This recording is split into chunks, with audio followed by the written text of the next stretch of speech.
محمد رسول الله عليه صلاة الله وآله والأحبة. بسم الله الرحمن الرحيم. السلام عليكم ورحمة الله وبركاته. إن الحمد لله نحمده ونستعينه ونستغفره ونعوذ بالله من شرور أنفسنا ومن سيئات أعمالنا، من يهد الله فلا مضل له ومن يضلل فلا هادي له. أشهد أن لا إله إلا الله وأشهد أن محمدا عبده ورسوله. اللهم صل على محمد وعلى آل محمد كما صليت على إبراهيم وعلى آل إبراهيم وبارك على محمد وعلى آل محمد كما باركت على إبراهيم وعلى آل إبراهيم في العالمين إنك حميد مجيد. وسلم تسليما كثيرا أجمعين. قال الله تعالى في الكتاب الكريم: بسم الله الرحمن الرحيم. قد أفلح المؤمنون الذين هم في صلاتهم خاشعون والذين هم عن اللغو معرضون والذين هم للزكاة فاعلون والذين هم لفروجهم حافظون إلا على أزواجهم أو ما ملكت أيمانهم فإنهم غير ملومين فمن ابتغى وراء ذلك فأولئك هم العادون والذين هم لأماناتهم وعهدهم راعون والذين هم على صلواتهم يحافظون أولئك هم الوارثون الذين يرثون الفردوس هم فيها خالدون. Sadaqallahul Azim. Bapak-bapak, ibu-ibu sekalian, anak-anakku, mahasiswa Fakultas Teknik dan mahasiswa yang lain mungkin yang hadir pada malam hari ini. Allah Subhanahu wa taala sudah menyampaikan kepada kita melalui surat Al-Mu'minun sebagaimana yang sudah saya bacakan tadi. Sungguh beruntung orang-orang yang beriman, yaitu orang yang khusyuk dalam salatnya dan orang yang menjauhkan diri dari perbuatan dan perkataan yang tidak berguna, dan orang yang menunaikan zakat, dan orang yang memelihara kemaluannya kecuali terhadap istri-istri mereka atau hamba sahaya yang mereka miliki, maka sesungguhnya mereka tidak tercela. Tetapi barang siapa mencari di balik itu zina dan sebagainya, maka mereka itulah orang-orang yang melampaui batas. Dan sungguh beruntung orang-orang yang melihara amanat dan janjinya, serta yang memelihara salatnya. Mereka itulah yang akan mewarisi, yakni yang mewarisi surga Firdaus. Mereka kekal di dalamnya. Dari surat yang sudah dibacakan tadi, ini menunjukkan bahwa kita bersyukur pada Allah Subhanahu wa taala karena dipilih oleh Allah menjadi orang yang mukmin. Orang yang mukmin itu di atasnya Islam. Kalau sudah Islam dengan membaca kalimat syahadat, kemudian setelah itu levelnya naik lagi menjadi orang yang mukmin, orang-orang yang beriman. Nah, orang-orang yang beriman ini dijanjikan oleh Allah dengan keberuntungan. Kita kononnya hidup ini kan pinginnya beruntung, pingin sukses. Kalau kita tahu bahwa kata Rasulullah SAW, man arada, barang siapa yang menginginkan dunia, gitu ya, man arada dunya fa alaihi bil ilmi wa man arada al akhirah fa alaihi bil ilmi wa man aradahuma fa alaihi bil ilmi. Rasulullah SAW juga sudah bersabda, kalau kamu ingin sukses dunianya, maka dengan ilmu. Kemudian kalau ingin sukses di akhiratmu, maka dengan ilmu. Kalau ingin kedua-duanya, akhirat dan dunia itu sukses, maka harus dengan ilmu. Maka ini sudah cocok. Maksudnya kita Al-Hadid itu selalu mengadakan kegiatan-kegiatan yang berbau keilmuan. Dan ini perlu kita lanjutkan terus. Kemudian kesuksesan itu tadi harus kita lanjutkan lagi. Bagaimana? Dengan yang tadi itu, alladzina hum fi shalatihim khashi'un. Bagi mereka yang sholatnya itu khusyuk. Jadi bukan hanya sekedar sholat. Orang yang khusyuk sholatnya itu sudah levelnya sudah di atasnya lagi. Jadi tentunya sudah sempurna kafiyahnya, kemudian juga sudah sempurna wudunya. Kononnya orang mukmin itu ditandai dengan apa? Ad-dawamul wudu. Jadi terus menerus dia menjaga wudunya. Jadi kalau orang khusyuk pasti selalu dia menjaga wudunya. Kesempurnaan dari sholat dari seseorang itu dari wudunya. Kemudian yang berikutnya lagi, orang yang beruntung tadi, orang yang sukses tadi itu adalah walladzina hum 'anil lagwi mu'ridun. Orang yang menjauhkan diri dari perbuatan dan perkataan yang tidak berguna. WA group. Ya, enggak juga ya. Ya, kalau yang enggak berguna jangan gitu maksudnya. Kemudian apa? TikTok. Berapa jam kita menghabiskan waktu TikTok? Baru tahu saya sekarang itu dengan TikTok itu. Nah, kemudian Twitter, baru kemarin tahu kalau ada Twitter itu. Ya Pak Aziz, karena ada info-info yang berkaitan dengan masalah hubungan lelaki dan perempuan. Ya, makanya kita ya jangan itu membuat kita ini terus selalu melakukan hal-hal yang tidak berguna. Jauhkan diri kita semuanya ini dari hal-hal yang tidak berguna. WA group ya penting, ya WA, WhatsApp, ya TikTok juga penting kalau itu menambah ilmu kita, kira-kira begitu. Walladzina hum lizzakati fa'ilun, dan orang-orang yang menunaikan zakat. Makanya kita harus kaya. Jadi anak-anakku sekalian, niatkan di hati kita ini harus menjadi orang kaya. Kita harus sukses dunia itu, maksudnya itu agar kita itu tidak sengsara di dalam mencari kehidupan duniawi. Jadi kalau duniawi kita ini sudah cukup, maka pasti kita berpikir ke yang lain lagi. Kalau yang benar ya maksudnya itu ya. Nah, kalau jangan sampai terbalik, orang dulu susah mencari uang. Begitu sudah punya uang, mereka susah berpikir bagaimana menghabiskan uang. Makalah terjadilah apa yang sekarang terjadi. Ya kan, ditunjukkanlah Rubicon gitu ya dan sejenisnya lah gitu. Ya, kemudian ditunjukkan juga kekayaannya. Itu sudah sesuatu yang seperti tadi itu, yang sudah tidak berguna lagi.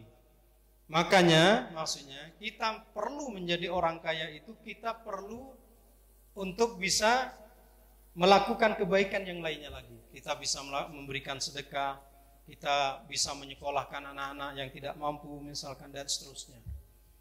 Termasuk zakat ini. Zakat itu ada dua, zakat mal dan zakat individu fitrah yang secara individu yang harus kita bayarkan. Zakat fitrah wajib. Ya, tapi tidak wajib bagi yang tidak punya. Tapi dengan zakat mal itu wajib bagi yang punya. Nah, kalau kita sudah punya, maka kita perlu zakat. Walladzina hum li furujihim hafidun, dan orang-orang yang memelihara kemaluannya kecuali terhadap istri-istri mereka atau hamba sahaya yang mereka miliki, maka sesungguhnya mereka tidak tercela. Ini yang saya ingin tekankan lagi anak-anakku sekalian. Jaga hubungan Anda sesama mahasiswa, laki perempuan dijaga. Apalagi yang mahasiswi, jaga betul. Jaga kehormatan Anda. Tapi begitu Anda sudah terkena atau juga macam-macam lah begitu ya, karena hubungan yang seperti itu, maka Anda tidak bisa menghindari. Dan yang mengalami kerugian besar itu adalah yang perempuan. Nah, yang laki-laki anak-anak saja itu nyicipi lari, nyicipi setelah itu pergi, dimintai pertanggungjawabannya nggak mau. Gitu. Dan ini banyak terjadi kita di hadapan kita yang seperti ini. Yang laki-laki di sini jangan sampai ini Anda punya pikiran seperti itu saja, tidak boleh. Kira-kira begitu. Karena apa? Setiap kulit yang ada di kita ini dimintai pertanggungjawabannya. Anda memegang, kemudian Anda berbicara, Anda melihat, semuanya dimintai pertanggungjawabannya. Makanya kalau sudah tidak mampu lagi untuk menahan diri, kawin. Meminta ke orang tuanya. Minta pulang. Itu jauh lebih baik daripada mengawini tanpa sah. Hanya kawin saja tanpa dinikahi. Itu berbahaya itu. Ya. Kemudian yang berikutnya lagi adalah walladzina hum li amanatihim wa ahdihim ra'un. Orang yang beruntung itu juga dia memelihara amanah. Amanat dan apa janji-janjinya. Karena itulah maka anak-anakku sekalian, Anda juga perlu menjalankan amanah ini dengan baik sekali. Anda sebagai mahasiswa, jalankan Anda tugas-tugas Anda sebagai mahasiswa. Selesaikan kuliahnya dengan baik. Kemudian cari hubungan dengan dosen, hubungan dengan mahasiswa yang baik pula. Perbanyak silaturahmi. Karena dengan silaturahmi itu tadi membuat cinta lebih utuh katanya. Maksudnya adalah semuanya karena lillahi ta'ala. Kemudian walladzina hum ala salawatihim yuhafidun, serta orang-orang yang memelihara salatnya. Setelah tadi sudah melakukan salat, jangan lupa pelihara salatnya. Rasulullah SAW itu ditanya, amalan apa yang disukai oleh Allah Subhanahu wa taala? Kemudian Rasulullah menjawab, as-salati li waqtihi. Kemudian Rasulullah mengatakan salat di tepat waktunya. Kemudian Rasulullah juga ditanya lagi, setelah itu apa yang dicintai oleh Rasulullah? Yang dicintai oleh Rasulullah itu adalah berbakti kepada kedua orang tua. Jadi itulah yang harus dijaga oleh anak-anakku sekalian. Kemudian yang berikutnya, ulaika humul warithun, merekalah yang mewarisi. Allah Subhanahu wa taala menciptakan pada setiap kita, walaupun Islam ataupun non-Islam, itu dua tempat, neraka dan surga. Jadi setiap orang itu diciptakan Allah surga dan neraka. Kita punya dua tempat nanti. Kalau kita mukmin, maka neraka itu tadi diwariskan kepada orang yang kafir. Sedangkan ketika kita ini mukmin, maka surga yang tempatnya orang kafir itu adalah menjadi tempat kita. Makanya kita di dalam Al-Quran ini disebut sebagai al-warithun. Kita mewarisi. Mewarisi apa? Mewarisi surga dari orang-orang kafir. Alladzina hum yarithunal firdausa hum fiha khalidun. Yakni yang akan mewarisi surga Firdaus, mereka kekal di dalamnya. Maka kalau Anda berdoalah minta surga Firdaus. Surga Firdaus itu adalah surga paling tinggi, tempatnya di tengah-tengah. Surga paling tinggi tapi tempatnya di tengah. Yang di atasnya langsung bisa melihat arsy-nya Allah. Karena itulah maka anak-anakku sekalian, berbahagialah kita semuanya menjadi orang muslim, menjadi orang mukmin. Yang berikutnya, bagaimana kita kembali kepada Allah, karena kita ini adalah apa? Warga surga. Kita ini adalah dari surga dan harus kembali ke surga. Tapi dengan cara yang seperti tadi itu. Baik, mungkin itu saja yang bisa saya sampaikan. Semoga ini ada manfaatnya. Wabillahi taufiq wal hidayah. Assalamualaikum warahmatullahi wabarakatuh.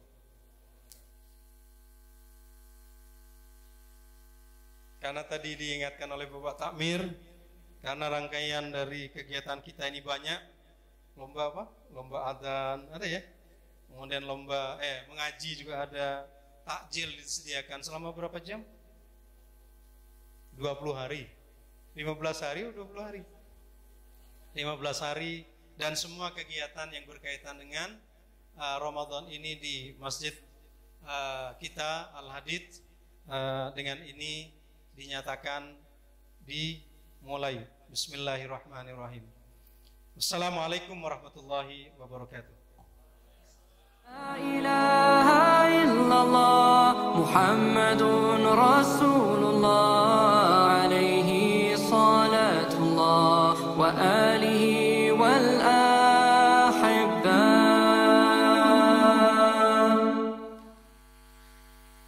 Assalamualaikum warahmatullahi wabarakatuh.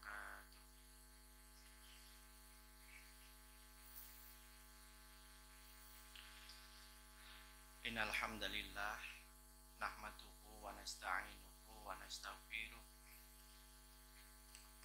wa na'udzu billahi min shururi anfusina wa min sayyiati a'malina may yahdihillahu fala mudhillalah wa may yudlilhu fala hadiyalah. Asyhadu an la ilaha illallah wa asyhadu anna Muhammadan abduhu wa rasuluhu la nabiyya ba'da. Rabbi shrah li sadri wa yassir li amri wahlul 'uqdatam min lisani yafqahu qawli. La haula wala quwwata illa billahil aliyyil azim. Jamaah Al-Hadid, jamaah buka bersama.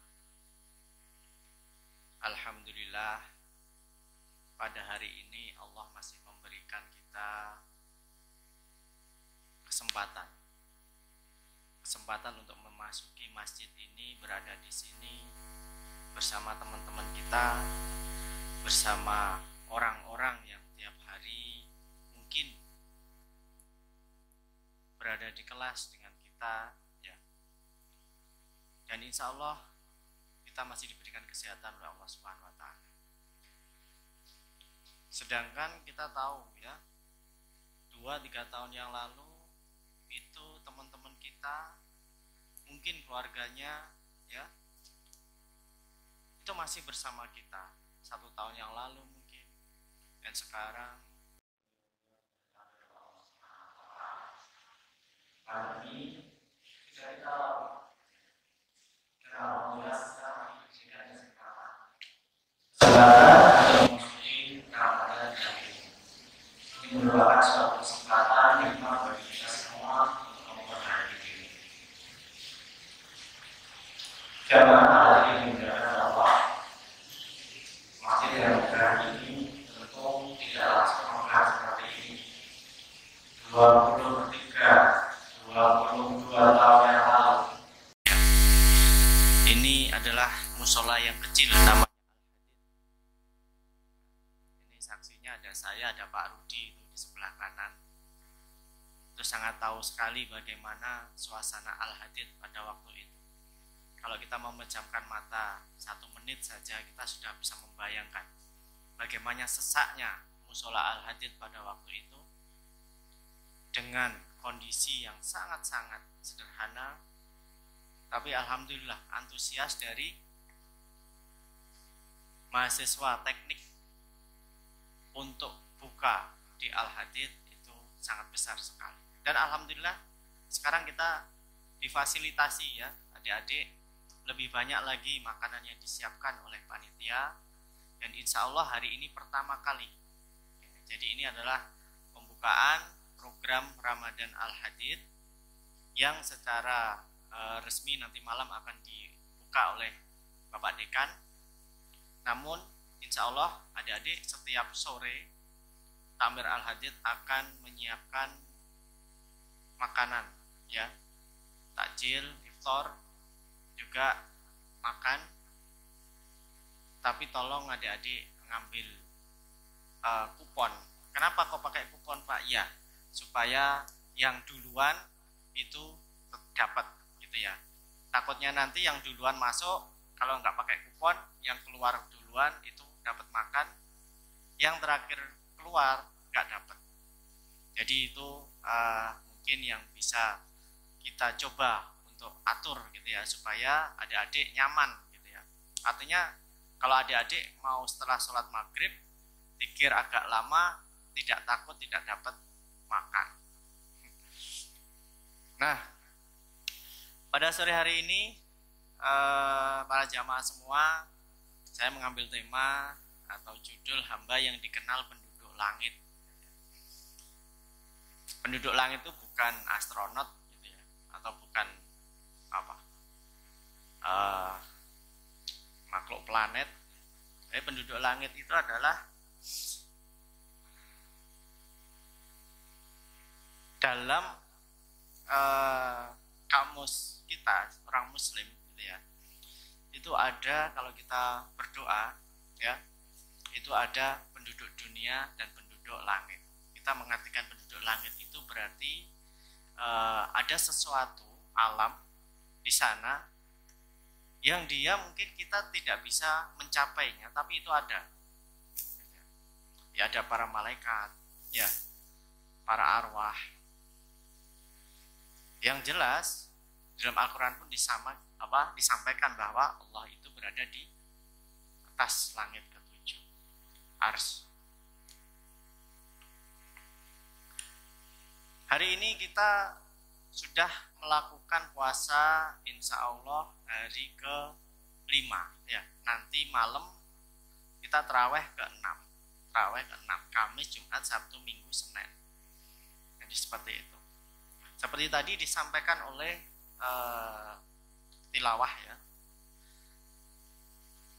Bismillahirrahmanirrahim. Ya ayyuhalladzina amanu kutiba alaikumusiyam kama kutiba alal ladzina min qablikum la'allakum tattaqun. Artinya diwajibkan bagi kalian semua itu berpuasa sebagaimana diwajibkan untuk orang-orang sebelum kalian supaya kalian bertakwa. Berarti sebelum kita itu sudah ada kewajiban berpuasa. Jadi ada kaum Nabi, makanya kita mengenal ya puasa Nabi Daud, ya puasa Daud. Sehari puasa, sehari tidak. Namun untuk Ramadan ini kita tiap hari puasa selama 30 hari. Kenapa? Supaya kita bertakwa. Nah, terus apa hubungannya ini? Baik. Jamaah sholat maghrib ya, dan buka puasa bersama. Apakah kita ini adalah manusia yang spesial? Ini menjadi satu pertanyaan kita. Kira-kira 1 bulan yang lalu adik-adik semua, kami mendapatkan undangan dari sebuah desa di Kabupaten Malang tentang pembukaan sebuah tempat wisata baru. Kenapa kita diundang? 3 tahun yang lalu, tepatnya tahun 2020, bulan Januari, itu kita mengadakan kemah kerja mahasiswa di sana. Kalau angkatan tahun 2019 harusnya tahu. Maka kemudian dari desa meminta tolong pada kita. Untuk apa? Membuatkan peta bagaimana letak dari tempat wisata itu sehingga apa? Sehingga desa itu bisa mengembangkan desanya. Maka kemudian Fakultas Teknik membuat sebuah tim, gitu ya. Ini fotonya. Ini foto di mana waktu itu proses pembukaan tempat wisata. Nah, dari situ maka sekarang sudah menjadi sebuah tempat wisata yang sudah diresmikan. Apa yang menarik di sini adik-adik? Setelah kami mendapatkan undangan dan kami mendatangi undangan tersebut, ada beberapa nama yang disebut oleh kepala desa di sana. Bapak Bupati, Bapak Kapolsek, Dandim, dan sebagainya.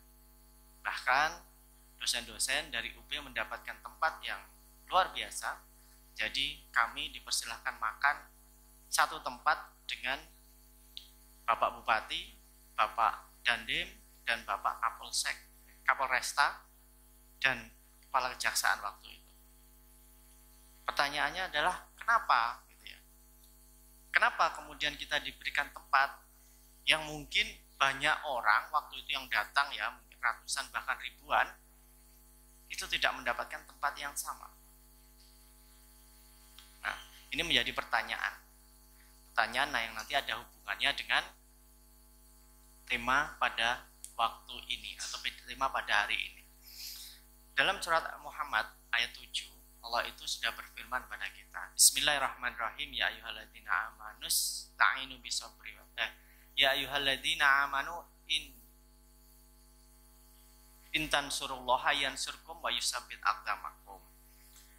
Wahai orang-orang yang beriman, jika Anda semua ingin dikokohkan kedudukan Anda, ingin diangkat derajat Anda, maka syaratnya apa? Tolonglah agama ini. Gitu. Maka kenapa tadi kita dikenal, ya, kita dipanggil, kita diberikan tempat yang mungkin pada waktu itu yaitu hanya orang-orang tertentu, karena dari sini dari FT itu sudah membuatkan market peta tentang bagaimana peta desa itu supaya itu bisa menjadi tempat wisata. Maka dari market yang dibuatkan oleh FT itu, maka desa kemudian mengajukan proposal ke nasional, ke kabupaten, ke CSR, ke PLN. Mereka mendapatkan dana yang banyak. Bahkan setelah itu kita membuat proposal juga dengan Pak Tri yang ada di belakang itu, proposal tentang tempat sampah. Ya apa? Karena kita sudah menolong desa itu, maka kemudian desa itu memberikan kepada kita tempat yang spesial, VIP waktu itu. Jadi kita makannya duduk di depan. Dan ketika beliau sambutan pun nama-nama kami sebagai dosen itu disebut. Maka yang pertama adalah ketika kita ingin mendapatkan tempat yang spesial gitu ya, di hadapan Allah Subhanahu wa taala, maka yang pertama adalah ya kita harus introspeksi diri gitu ya. Apakah pernah kita menolong agama ini? Menolong agama Allah ini. Paling gampang apa sih kalau Anda lihat ketika adik-adik masuk ke sini, ada mas-mas, mbak-mbak yang kemudian mempersilahkan adik-adik masuk ke sini. Itu mereka jadi panitia adik-adik. Itu sudah masuk kategori menolong agama Allah. Coba kalau mas-mas itu tidak ada, maka ini akan semrawut gitu ya. Tidak ada aturannya, Anda akan bingung setelah ini ngapain, ngambil kuponnya di mana dan sebagainya. Maka ada sesuatu hal sumbangsih dari kita yang kemudian membuat Allah itu ketika akan mengangkat derajat kita, itu ada alasan Allahnya itu. Oh iya, kamu sudah menolong agamaku, maka aku akan mengokohkan kedudukan gitu. Nah, apakah Anda adalah manusia yang spesial? Nah, kan ada hadis Rasulullah SAW, man soma Ramadana imanan wahtisaban ghufirallahu ma taqaddama min dzanbi. Barang siapa puasa Ramadan ya, imanan, dengan penuh keimanan, wahtisaban. Jadi kita harus menghisap diri kita sendiri. Kita tanya kepada diri kita sendiri apa yang sudah kita lakukan gitu. Supaya apa? Ghufirallahu ma taqaddama min dzanbi. Supaya Allah itu kemudian mengampuni dosa-dosa kita yang lalu. Jadi ada sebuah klausul gitu. Maka dalam bulan Ramadan ini menjadi salah satu parameter kita untuk bermuhasabah bagi diri kita sendiri. Apa yang sudah saya lakukan supaya Allah nanti mengampuni saya.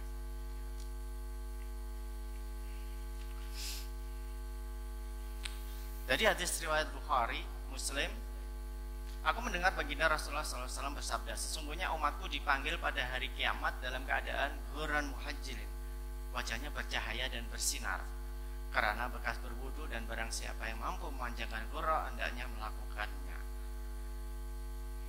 Ini adalah hadis yang menceritakan tentang keadaan orang-orang waktu di padang mahsyar, adik-adik. Di padang mahsyar itu ya, padang yang sangat luas sekali, manusia dikumpulkan di situ, mereka semuanya tidak memakai baju, matahari diturunkan oleh Allah Subhanahu wa taala. Apa yang diharapkan orang-orang yang berada di padang mahsyar? Mereka berharap dikenal oleh Rasulullah SAW. Kenapa? Karena Rasulullah mondar-mandir di situ, mencari hamba-hambanya yang mencintai dirinya. Maka dikenal itu menjadi salah satu hal yang penting. Tapi bukan hanya dikenal oleh penduduk bumi. Kalau dikenal penduduk bumi, Anda jadi artis saja, selebgram dikenal. Tapi untuk dikenal menjadi penduduk langit, maka Anda harus melakukan sesuatu yang sudah di SOP-kan oleh Allah Subhanahu wa taala melalui kitab dan sunnahnya, Al-Quran dan sunnahnya. Maka ini menjadi pertanyaan bagi kita semua, apakah kita itu orang yang spesial? Kita yang bisa menjawab, saya tidak tahu. Jenengan saya juga nggak tahu. Bahkan saya, untuk saya sendiri aja, saya harus bermuhasabah, saya harus merenung apa yang sudah saya lakukan. Ada sebuah pertanyaan dari diri kita, jamaah semuanya. Ini kita kan bulan Ramadan, ini tempatnya kita bermuhasabah. Kita mempertanyakan pada diri kita sendiri, seberapa terasingkah kita, gitu ya. Rasulullah SAW bersabda dalam riwayat Az-Zuhri Abu Hurairah radhiyallahu an, sesuatu yang asing tidak dikenal di dunia ini ada 4. Yang pertama adalah Al-Quran di hati orang yang zalim. Apa maksudnya? Kita mengenal Al-Quran, tapi kita berbuat zalim, adik-adik. Kita membaca Al-Quran, tapi kita tetap berbuat zalim. Di lalu lintas, di jalan, kita menzalimi orang lain. Di kelas, kita mungkin menzalimi teman-teman kita. Kemudian di rumah, di kosan, dan sebagainya. Hal yang kecil saja ketika kita membuang sampah, dan sampah itu kemudian kita tidak buang pada tempatnya, kita makan, minum, kemudian tidak kita cuci kembali, kita lempar saja seperti itu. Itu adalah suatu hal yang zalim. Zalim bagi manusia, lebih-lebih juga zalim pada lingkungan. Jadi ini menjadi di bulan Ramadan ini tempatnya kita bermuhasabah, gitu ya. Mungkin kita membaca Al-Quran, tetapi ketika Al-Quran itu tidak mengubah hidup kita, maka kita ada di kategori yang pertama. Al-Quran ada di hati orang-orang yang zalim. Mudah-mudahan yang ada di sini semua tidak, ya. Semuanya insya Allah kita membaca Al-Quran, kita mengamalkannya, dan insya Allah kita akan mendapatkan syafaat dari Al-Quran. Amin ya rabbal alamin. Yang kedua adalah mushaf Al-Quran di rumah, tapi yang tidak dibaca, adik-adik. Jadi kalau adik-adik di kosan, gitu ya, kalau adik punya rumah, ada di rumah, di situ ada Al-Quran, tapi Al-Quran tidak pernah dibaca, maka inilah saatnya, adik-adik, mumpung bulan Ramadan.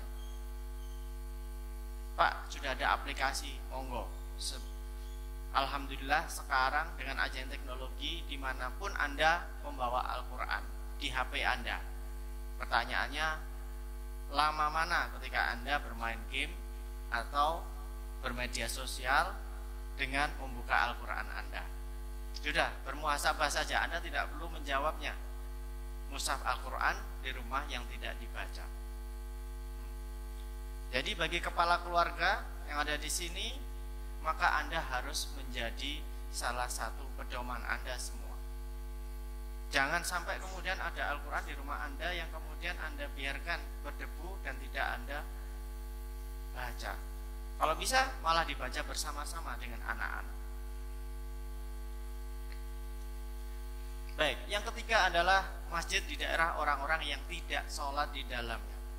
Nah, ini buat para takmir nih, buat para adik-adik yang mungkin kelak pernah menjadi remaja masjid, gitu ya. Jadi ini tanggung jawabnya. Kenapa Allah memilih kita menjadi remaja masjid? Kenapa bukan orang lain? Bukan kita yang paling soleh, bukan kita yang paling paham dengan Al-Quran, tetapi Allah memilih kita karena Allah ingin masjid ini suatu saat menjadi tumpangan kita ketika kita melewati Shiratal Mustaqim.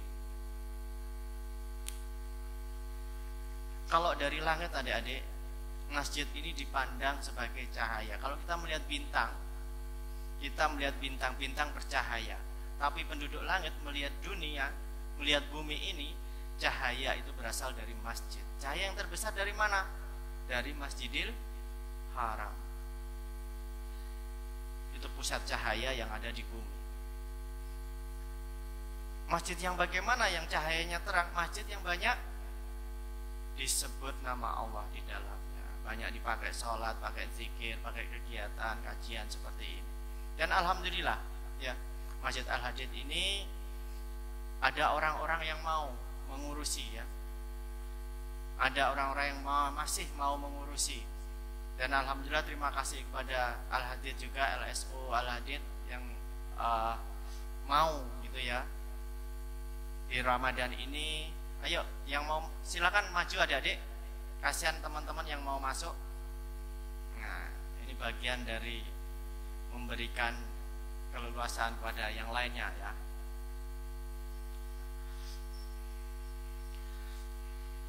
Baik, saya teruskan. Berikutnya adalah orang saleh di tengah orang-orang yang rusak. Adik-adik, kalau kita mendengar cerita tentang Fir'aun ketika mengejar Nabi Musa, gitu ya, meskipun ada satu dari pasukannya Fir'aun itu orang baik, mau bertaubat, tapi akhirnya dia ditenggelamkan oleh Allah Subhanahu wa Ta'ala. Kenapa? Karena dia berada di lingkungan orang-orang yang rusak. Kalau kita tahu ceritanya Abraha itu mati, ya, dilempar oleh Allah lewat burung ababil itu. Semua pasukannya juga ikut mati. Ada satu misalnya pasukannya yang baik misalnya juga ikut mati, dimatikan oleh Allah Subhanahu wa Ta'ala. Kenapa? Karena mereka berada di tengah-tengah orang yang rusak. Jadi bagaimana? Ya pilihannya dua. Kalau kita berada di tengah-tengah orang yang rusak, yang pertama adalah bagaimana kita berdakwah, mengubah mereka. Kalau tidak bisa, ya kita berusaha keluar dari daerah itu. Kenapa? Karena apabila azab Allah dikenakan pada rakyat tersebut, raja tersebut, kerajaan tersebut, daerah tersebut, kita tidak kena. Nah, ini menjadi salah satu ukuran gitu ya. Ketika kita saleh di tengah orang-orang yang rusak itu ya bisa di RT, di RW, di desa, di kecamatan, di kota, di negara. Jadi kita mencoba untuk melihat apa sih gunanya adik-adik. Pak, saya jadi Karang Taruna remaja masjid. Ya supaya Anda bisa mengubah itu semua. Minimal adik-adik itu berlatih, ya. Suatu saat adik-adik pasti akan berada di tempat yang akan bertemu dengan orang banyak, baik orang itu bagus maupun tidak bagus, baik dan rusak. Siapakah contoh hamba yang dikenali penduduk langit? Nah, ini menjadi suatu pertanyaan nih bagi kita, karena ini menjadi judul dari materi ini. Kalau adik-adik membaca Al-Quran, ya, itu ada sebuah surat. Ada sebuah surat dalam Al-Quran, yang surat itu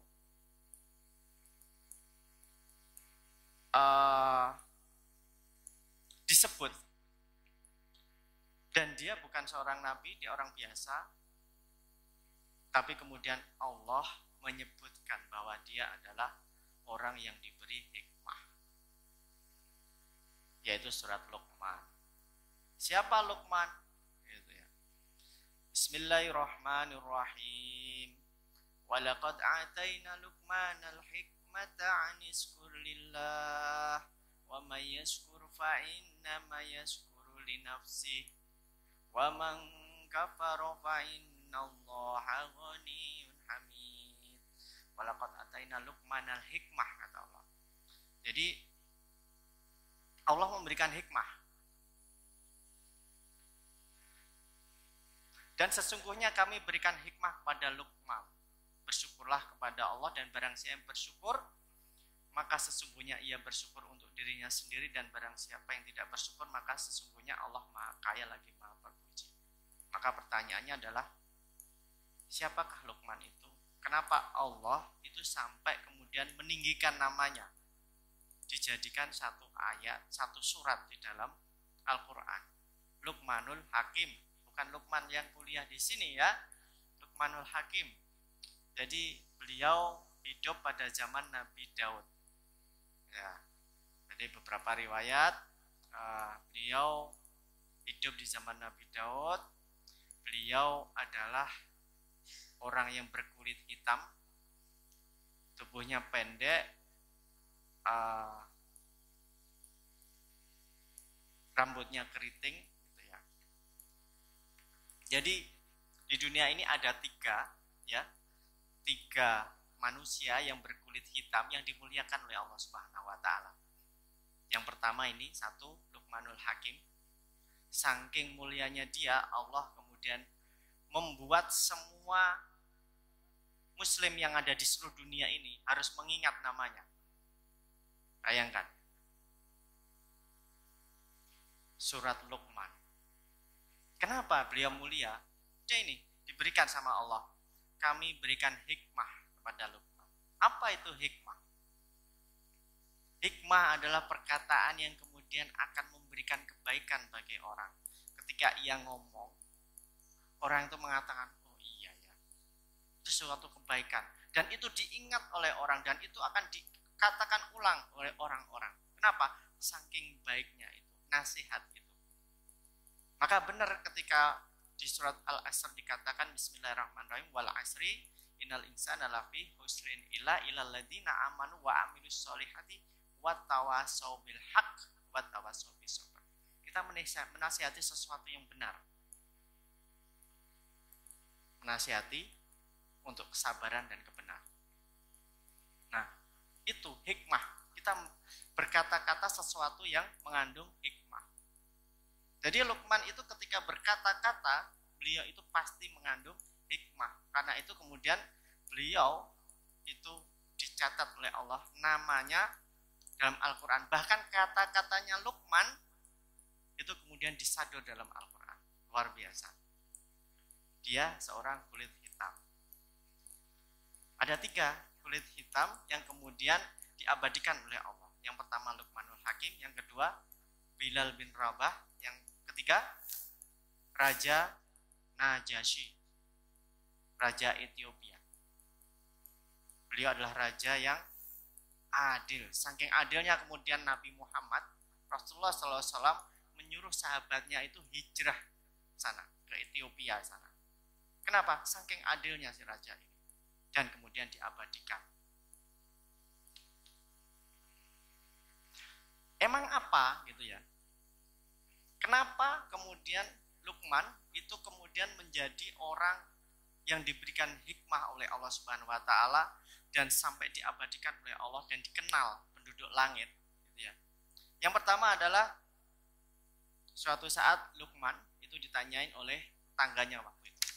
Wahai Luqman, kenapa kata-katamu selalu dipakai oleh orang-orang yang pernah menemui kamu? Yang pertama adalah bighaddi basari, karena aku selalu menundukkan pandangan. Nah ini adik-adik, menundukkan pandangan. Artinya apa? Dia hanya melihat sesuatu yang diperbolehkan oleh Allah Subhanahu wa taala. Yang kedua adalah waqafil lisani, dan aku selalu menjaga lisan. Menjaga lisan otomatis yang dikatakan adalah sesuatu yang hanya yang baik-baik saja. Tidak sesuatu yang tidak ada manfaatnya. Yang ketiga adalah wa'ifati mat'ani, dan aku selalu menjaga makanan yang kumasukkan ke dalam perutku. Jadi mana yang haram, mana yang halal. Mana yang haram, mana yang halal. Anda harus selalu menjaga itu semua. Supaya apa? Kata-kata Anda itu menjadi sesuatu yang kemudian didengar dan diikuti oleh banyak orang. Nomor 4 adalah waqfi farji, dan aku selalu menjaga kemaluanku untuk tidak berzina. Jadi suatu saat adik-adik yang menikah, ya ketika menikah, maka adik-adik harus menjaga ini semua, ya. Menjaga ini semua supaya apa? Supaya adik-adik nanti terhindar dari barang-barang yang tidak disukai oleh Allah Subhanahu wa taala. Di Kota Malang saja adik-adik, ya. Di Kota Malang saja itu perceraian setiap bulan itu sekitar 300. Di Kabupaten Malang adik-adik setiap bulan itu 5.000 perceraian. Loh kok tahu Pak? Ya, Bapak mertua saya itu hakim pengadilan agama.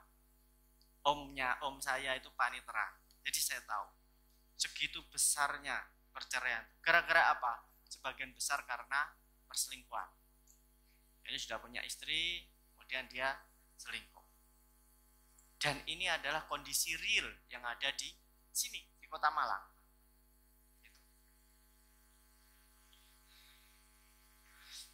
Berikutnya ada bakhif di jari, dan aku selalu memuliakan tetanggaku. Ini adik-adik, kalau punya tetangga silakan dimuliakan. Maka di bulan puasa ini biasanya, ya, bulan puasa ini ada tradisi di Jawa ini, biasanya ada megengan, ya, apeman dan sebagainya, itu dia memberikan sesuatu.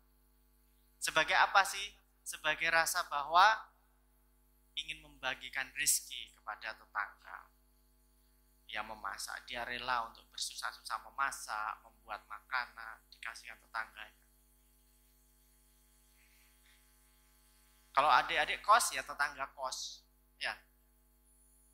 Nomor 6 adalah bahwa fa'adi bi ahdi, dan aku selalu menjaga amanah yang diberikan kepadaku. Maka amanah ini sesuai dengan kapasitas adik-adik. Kalau mahasiswa ya amanahnya apa? Gitu ya. Kalau amanahnya kuliah, ya kuliah yang benar. Jangan dimaksimalkan jadi 7 tahun. Kuliah yang benar dimaksimalkan jadi 7 tahun. Kalau Anda cuti 3 tahun dan Anda PKL magang di mana, nggak masalah. Tapi karena kalau Anda malas, maka Anda tidak amanah. Dan itu dosa besar adik-adik. Apalagi kalau sampai adik-adik tidak lulus. Kasihan orang tua. Karena itu kebanggaan orang tua yang bisa adik-adik kemudian balas sebagai tanda terima kasih kepada orang tua. Amanah. Nomor 7, watarki malayani, dan aku meninggalkan sesuatu yang tidak bermanfaat kepadaku. Mumpung ini di bulan Ramadan adik-adik, sesuatu yang menurut adik-adik tidak ada manfaatnya, gitu ya. Apakah main game, apakah ke kafe, Anda ganti. Anda ganti tadarus, Anda ganti baca Al-Quran, Anda ganti mengikuti kajian, dan seterusnya. Mumpung ini bulan Ramadan, dilipat gandakan itu semua. Nah, lakukan segala aktivitasmu dengan tujuan untuk mendekatkan diri kepada Allah Subhanahu wa Ta'ala. Ini sesuai dengan kapasitas adik-adik semua. Jadi dalam surat Al-Maidah ayat 35, Allah Subhanahu wa Ta'ala menjelaskan, bismillahirrahmanirrahim, ya ayyuhalladzina amanu taqullaha wabtaghu ilaihil wasilah wajahidu fisabilihi la'allahum tuflihun. Wahai orang-orang yang beriman, carilah jalan untuk mendekatkan diri kepadaku, kata Allah. Maka kalau adik-adik mahasiswa di sini, ya itu jalan adik-adik. Jadikan itu bagaimana mahasiswa itu adalah jalan adik-adik mendekatkan diri kepada Allah, bukan sebaliknya. Ini mumpung ada Masjid Al-Hadid ini, biasanya di setiap jurusan juga ada ya, di mesin ada FKIMM, di sipil juga ada. Nah, ini Al-Hadid ini. Jadikan ini tempat adik-adik untuk mendekatkan diri pada Allah. Ini adalah pusat cahaya yang ada di Fakultas Teknik yang dikenali oleh Allah Subhanahu wa Ta'ala yang ada di atas sana. Eman-eman adik-adik. Kalau sampai adik-adik tidak menggunakan ini bisa menjadikan syafaat pada adik-adik nanti.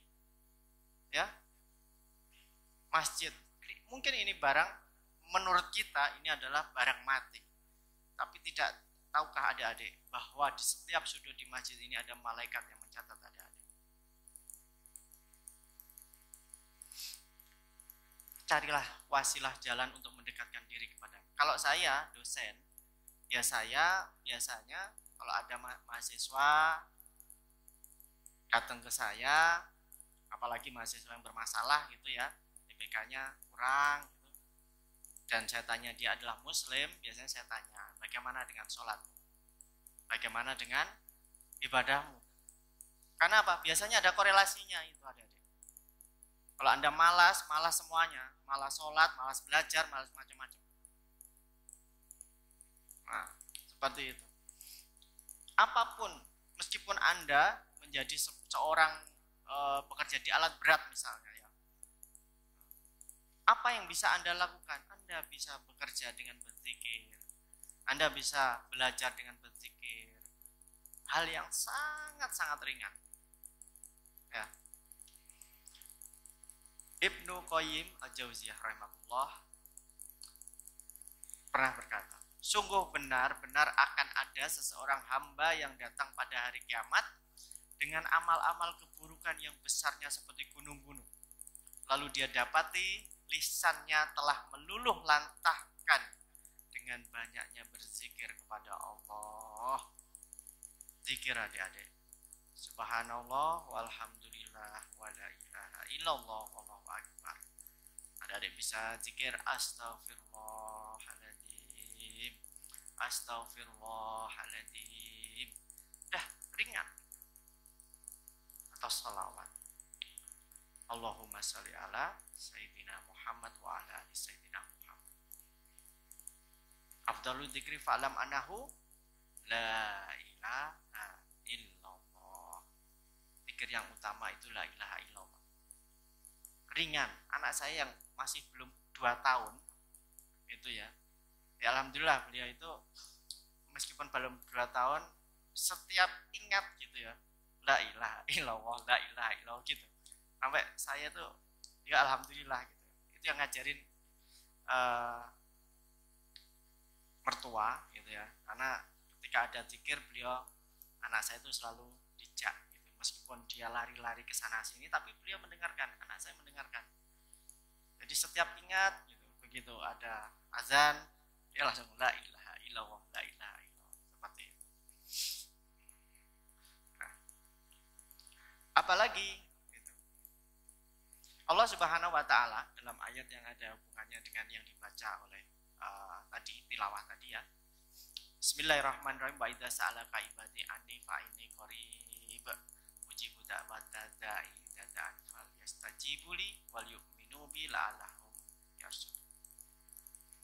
Dan apabila hamba-hambaku bertanya kepadamu tentang aku, ini Rasulullah, Allah berkomunikasi dengan Rasulullah. Sesungguhnya aku adalah dekat. Aku mengabulkan permohonan orang yang berdoa apabila ia memohon kepadaku, maka hendaklah mereka itu memenuhi perintahku dan hendaklah mereka beriman kepadaku agar mereka selalu berada dalam kebenaran.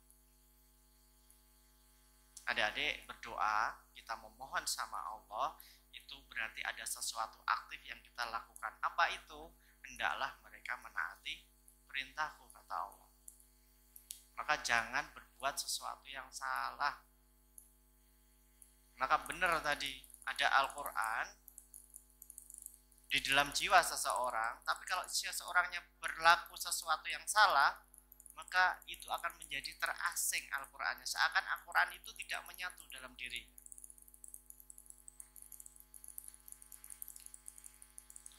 Panitia nanti saya mohon diingatkan ya, kalau waktunya habis. Karena ini masih panjang. Ini slide 5 ada 22. Maka apa SOP-nya? SOP-nya adalah bagaimana kita caranya mendekat pada Allah. Kemudian kita dikenal oleh Allah. Tentunya kalau kita dikenal oleh Allah sebagai hamba yang beriman, hamba yang mencintai Allah dan Rasul-Nya, kita mau berjuang di jalan Allah, maka kita akan menjadi orang-orang yang beruntung. Jelas di surat Al-Maidah ayat 35. Maka wasilah itu terserah Anda. Wasilah itu monggo, Anda jadi mahasiswa boleh, Anda sambil jualan boleh, sambil nge-grab juga boleh. Bagian dari ibadah adik-adik semua. Nah, Ramadan kali ini adik-adik sengaja diturunkan Allah untuk kemuliaan kita. Nih, buat mindset, buat perspektif kita itu menjadi yang seperti ini. Tidak semua orang diberikan kesempatan untuk memasuki Ramadan kali ini.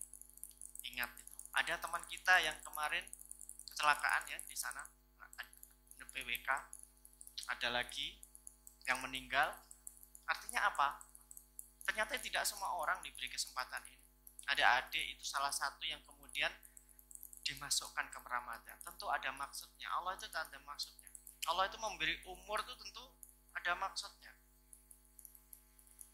Berarti Allah masih ingin kita itu mulia di hadapannya. Tergantung bagaimana kemudian kita mengisi. Setiap keberhasilan dimulai dengan perencanaan dan persiapan yang baik. Pasti itu. Nah, ini kalau ada adik yang suka lihat GP, ya, kalau di start mungkin ada 30 motor, maka yang naik ke podium paling hanya 3 adik. Di tengah-tengahnya ada yang jatuh, bahkan tahun 2011 Marco Simoncelli ya, itu beliau tewas ya, meninggal di Malaysia, Sepang. Artinya apa? Dari semua race itu ternyata tidak semua finish. Nanti finish kita nanti setelah selesai bulan Ramadan ada Idul Fitri. Itu bagaimana? Apakah kita menjadi orang yang diampuni pada waktu itu atau bagaimana? Tapi mudah-mudahan semua yang ada di sini adalah orang-orang yang diampuni oleh Allah Subhanahu wa taala. Amin ya rabbal alamin. Ramadan itu dibagi menjadi 3 fase oleh Allah Subhanahu wa taala. Abu Hurairah radhiyallahu an pernah berkata, Rasulullah itu pernah bersabda, awal bulan Ramadan adalah rahmat, pertengahan maghfirah, dan akhirnya adalah itqud minan nar, pembebasan dari api neraka. Artinya apa? Ketika kita dibebaskan dari api neraka, otomatis dosa kita diampuni. Tidak ada di surga itu orang dosa. Kalau orang masuk surga, berarti dia sudah tidak punya dosa. Kalau kita sudah pembebasan dari api neraka, insya Allah surga. Maka di 10 hari yang pertama, ini kita di nanti malam itu malam ke-6, ya, malam ke-6, maka ini adalah rahmat. Apa itu rahmat? Yaitu tadi kemudahan yang Allah berikan kepada kita. Maka kita harus merasa ringan dengan puasa ini. Kita harus merasa nyaman dengan puasa ini. Kita harus merasa enak ketika kita beribadah, membaca Al-Quran, kita sholat, kita ke masjid, kita mendengarkan kajian. Nyamankan diri Anda. Dan buat persepsi itu ada di diri Anda. Jangan kemudian kalau tidak ada teman, tidak berangkat. Itu beda lagi. Kalau tidak ada teman, tidak berangkat.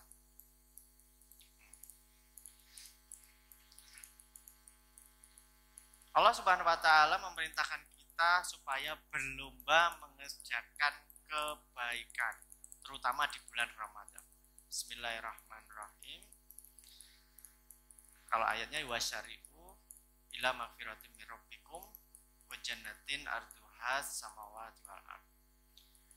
Ini adalah itu untuk ayat untuk supaya kita segera beristighfar ya.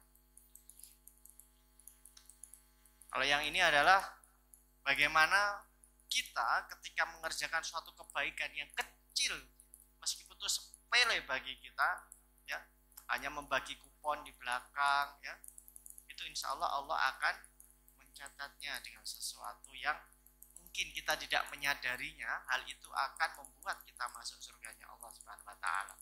Tinggal Allah nanti yang akan menempatkan itu di mana. Jadi kalau kita ada jungkat-jungkit itu adik-adik, ya, jungkat-jungkit kanan di fisika itu, Allah itu akan meletakkan beban. Itu tergantung Allah. Ya, beban amal kita itu dekat dengan pusatnya itu atau jauh sekali. Kalau jauh sekali otomatis dia lebih berat, meskipun hanya sedikit. Maka ini prinsip ini, ya, kita nyumbangnya itu misalnya 10.000 gitu ya, nyumbang ke masjid. Tapi kalau Allah itu berkenan, ridho, menaruh 10.000 itu di ujung dunia, maka itu akan menjadi sesuatu yang berat, yang akan memberatkan amal adik-adik. Maka famay ya'mal misqala dzarratin khairan yarah wa may ya'mal misqala dzarratin syarran yarah. Apa yang membuat Allah itu kemudian ridho? Ketika kita ridho untuk beramal itu, kita ikhlas untuk beramal, kita sabar untuk melakukan itu. Jadi adik-adik kalau menunggu bulan Ramadan, ya, menunggu puasa, adik-adik harus ridho. Jangan mengeluh adik-adik. Itu adalah ciri-cirinya, ada ridho atau tidak itu jangan pernah mengeluh karena adik-adik puasa. Jangan pernah mengeluh kalau adik-adik sedang beribadah. Salah satu ciri-ciri Nabi itu boleh, adik-adik, ciri-ciri Nabi, khususnya Nabi Muhammad itu tidak pernah mengeluh. Jadi kalau adik-adik levelnya mau ditinggikan oleh Allah Subhanahu wa taala, dimuliakan oleh Allah, maka jangan mengeluh. Ya, insya Allah kalau adik-adik tidak mengeluh, maka adik-adik akan dijauhkan dari sifat tidak ikhlas. Itu.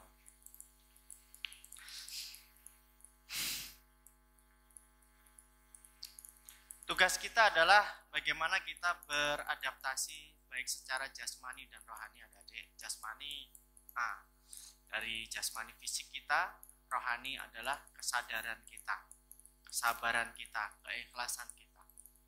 Ini yang lebih berat sekali. Berat sekali. Kenapa berat? Ya, rohani sesuatu yang mungkin tidak kelihatan bagi kita, tapi itu yang membuat, itu tadi, kalau kita timbangan, itu yang kemudian Allah ridho. Kita boleh ngasih 1 juta, tapi kalau kemudian kita sambil gerundel ngasihkan, Allah itu ngasihnya nggak di ujung dunia, tapi di pusatnya ini. Percuma, kalau dia ditempatkan di tengah-tengah sini, kalau hukum fisika, dia tidak akan memberatkan. Nah, di sini pentingnya rohani di situ adik-adik. Maka dari situ adik-adik harus memberikan skala prioritas selama di bulan Ramadan ini. Skala prioritas apa? Mana yang wajib Anda lakukan? Sholat wajib, puasa wajib. Mana yang sunnah? Ada sholat duha, sholat witir, tarawih, sholat tahajud. Silakan kita isi semuanya dengan waktu yang kita punya selama kita masih punya waktu. Ya.